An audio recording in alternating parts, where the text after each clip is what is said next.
नमस्कार. महाराष्ट्र ही संतांची आणि शौर्याची भूमी आहे. संपूर्ण देशात हिंद दी चादर म्हणून पूजनीय असलेल्या श्री गुरु तेग बहादूर साहिब जी यांच्या 350व्या शहीदी वर्षाचे स्मरण महाराष्ट्र शासन अत्यंत आदरपूर्वक करत आहे.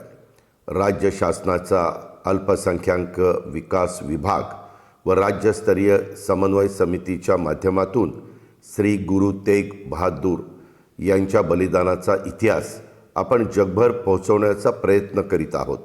नांदेड येथे 24 व 25 जानेवारी रोजी होणाऱ्या शहीदी समागम कार्यक्रमासाठी राज्यासह देश व आंतरराष्ट्रीय स्तरातून भाविक येणार आहेत.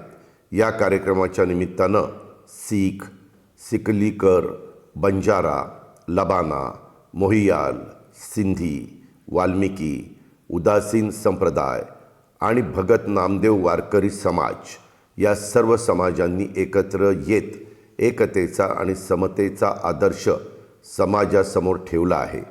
या कार्यक्रमाच्या निमित्तानं अनेक समुदायांना एकाच व्यासपीठावर आणून सामाजिक एकात्मतेचा नवा अध्याय राज्य शासन लिहित आहे. आपण सर्वांनी एकत्र येऊन हा शहीदी समागम कार्यक्रम यशस्वी करूया आणि श्री गुरु तेग बहादूर यांच्या शहीदीचा इतिहास सर्व स्तरावर पोहोचवण्यासाठी प्रयत्न देखील करूया. धन्यवाद. जय हिंद, जय महाराष्ट्र.